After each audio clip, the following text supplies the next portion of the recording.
So I want to know what following the Islamic faith has done for your life personally.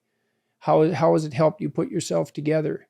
And also, I'm interested in, again, why you found the Islamic tradition preferable, let's say, to the Orthodox tradition, that you did enjoy the rituals that were part of that, at least.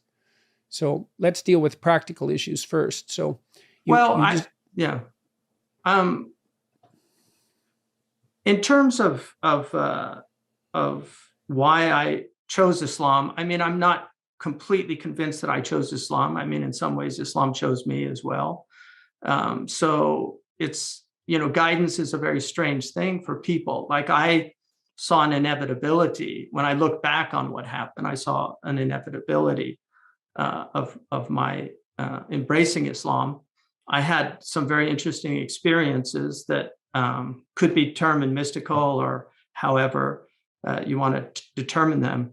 But the tradition itself, what struck me was, one, I got to keep all of the prophets that I believed in already, and I added, in addition, what we consider to be the final prophet. And just as very often Christians marvel at how Jews miss Jesus, Muslims also marvel at how Christians and Jews miss Muhammad. Although, to be fair to the Jews, they do acknowledge the prophet as a providential force, and they do acknowledge him as a Noahidic messenger preparing the way for the coming of the Messiah. So they do recognize that he was a providential force. At least the great, if you read George Kohler's book on Jewish theology, as a chapter on Judaism and Islam, and certainly the great father of Orientalism, Ignaz Goldziher, he actually said that he felt that Islam was the only religion that somebody of a philosophical bent could actually accept. And he wanted to really bring in the gift of philosophy into Judaism that had been, that the Muslims had so richly participated in. In fact, there's an argument that just as Judaism prepared the way for Christianity, it was Islam that prepared the way for a philosophical Western Christendom. Because if you look at the transmission of all of that knowledge that comes into Europe, it's quite extraordinary. I mean, St. Thomas Aquinas, who's 13th century, he dies in 1274, and yet he's the doctor of the church. Just look at the number of times he quotes Muslims. I mean, he calls Averroes the commentator. So I think Islam, one of the beauties of the religion to me is that you'll find whatever you're looking for in it.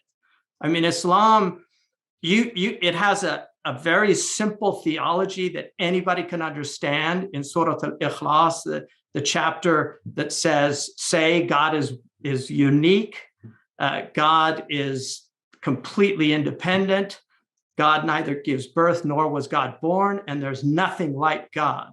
So it gives you a very simple theology that anybody can understand. And yet, embedded in that simplicity is an extraordinary complexity that actually created a metaphysical tradition that Western scholars have spent their lifetime studying. People like Henri Corbin or somebody. It's like Maxime Rodinson, not Maxime Rodinson, but the great Catholic theologian and metaphysician Jacques Maritain, recognize the genius of people like Al-Hallaj and things. So within the Islamic tradition, there's just an extraordinary spectrum. You can spend your entire life and have a satisfying life. And I know people that have done this, just mastering the recensions of the Quran and the qira'at, the actual oral expression of the Quran through the rules of tajweed.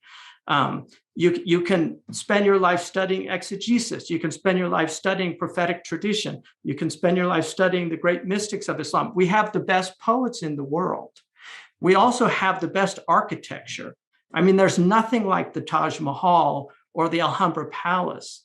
And even Western architecture, if you read Stealing from the Saracens, she shows how some of the finest Western architecture was basically taken from the Islamic civilization, including Notre Dame in Paris. So you can find incredible, I know people that just came to Islam through music. I mean, I know some really professional musicians that fell in love with Arabic music, which led them into Muslim culture, people that love just, one of the most interesting things about Islam is it is a truly universal religion in that you can go from Indonesia to California and find all of these different expressions of the same central truths of Islam with their own local colorings. So the West African Muslims are not like the Middle Eastern Muslims. The Middle Eastern Muslims are not like the Indian Muslims. And you have people like, one of the great Impressionist painters of Sweden. I think he's actually considered a national treasure in Sweden, but his paintings hang in the museum there. He became Muslim in jail for actually he shot a matador because he was raised by his father was a veterinarian, and he shot a matador because he was so horrified that they were bringing bullfighting into France. And there was such an uproar that they actually released him. But when he was in jail, he befriended an Algerian who used to recite Quran all the time. And he ended up becoming Muslim and then studying in Egypt and then going back to his native land. He died in Spain, but extraordinary individual. So you have people like that. You have people that anybody can find what they're looking for. And that is the power of the faith, I think, is that it is truly a universal faith. And I think one of the things that Western people tend to do, one, they don't recognize that it's a Western faith because it is. It's part of the Abrahamic faith. It was in Spain for centuries. It's been in Eastern Europe for centuries. And even Istanbul, which is the great capital of Islam for centuries, is half in Europe and half in the East. And that's why it really bridges these two worlds. And so there's so much, well, this is part of the reason why I think it makes sense for religious people, Christians, Jews, and Islamic alike, to focus on their commonalities in the face of the things that are disintegrating our cultures. We could start by trying to make some peace between us if we're going to consort ourselves reasonably as religious individuals. Right. And I commend you for trying to do some bridge building because, arguably, there's been so much negativity around this faith and around its adherents that there's an almost instantaneous association with the most negative aspects of humanity with the religion.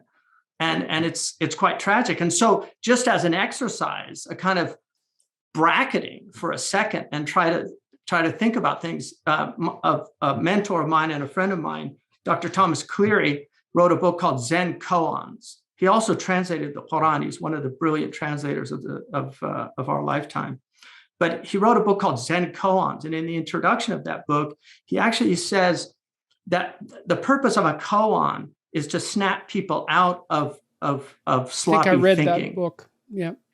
But he says in there, but you don't need a koan to do that. Just ask an educated Western person what they think about Islam, and they'll start expressing all of these prejudices. And if you ask them, have you ever read the Quran? No. Do you know anything about the Prophet Muhammad? No. Other than maybe something they read in a newspaper article or in Time or Newsweek or the Atlantic Monthly, something like that. Yeah, well, it's not an easy thing to try to get a toehold in a different tradition, especially it's when not you that don't even hard. have a toehold in your own. Yeah, it's not that hard, especially for an educated person. You're obviously a highly educated person. It's not that hard. Islam, one of the things Gibbon said is that Islam spread because it was a very easy religion to understand. So this idea that I can't understand it, I'm having a hard time. It's not that hard to understand. I mean, Islam is actually very straightforward. Okay, then give me a 5-minute summary of the core beliefs. I don't want to put you on the spot. It's not a question. No, that's not hard at all. So lay it out. That would be very helpful. So we have a famous hadith in which we're told that the angel Gabriel came in the form of a man and asked the prophet, tell me about faith. And the Prophet Muhammad said, faith is to believe that there's only one God, and that Muhammad, which includes all the previous messengers, is a messenger of God, to believe in angels, to believe in the books that God has revealed, to believe in the last day, the day of judgment, and to believe in the measuring out of good and evil, that good and evil is part of life. And then he said, tell me about Islam. And he said, Islam is that you make the testimony of faith, that you pray 5 times a day, that you fast Ramadan, that you pay zakat, the 2.5% of your standing wealth at the end, not your income tax, but your standing wealth at the end of a year, that's a whole year, 1/40th is given to poor people. There's 8 categories that are given in the Quran. And that you, if you're able to, you make a pilgrimage once in your lifetime to Mecca. And then he said, tell me about ihsan, which is the 3rd dimension of Islam. And he said, and this is the dimension of virtuous being, like being a person of arity, of excellence in the world. And he said, ihsan is to worship God as if you see God. And if you don't see him, at least you know that he sees you. So you have an awareness of that there is a divine presence, and you should be in a state of awareness in your behavior. I mean, one of the things about, if you're driving and everybody's speeding and then somebody sees a cop, they all suddenly slow down. I have a friend once who just zoomed past the cop when everybody slowed down, and he pulled him over. And he said, why didn't you slow down? He said, I felt like a hypocrite. So the guy, he let him go. But, that's people when they're in the presence of authority, they tend to behave well, unless they're an utter rebel. I mean, there are those people. I'm trying to figure out how to be a Jew and a Christian and a Muslim at the same time. But become Muslim. That's the best way, because the beauty of Islam is you get the Old Testament, the New Testament, and the Last Testament. I mean, that really is, for me, even the Jews acknowledge this, because Islam in many ways is a universalized Judaism. It's Judaism for the Gentiles. We have the mikvah, they do ghusl, we have ghusl. I mean, which is the ritual, the baptism, a total immersion in water ritually to purify yourself, which is done at least once a week.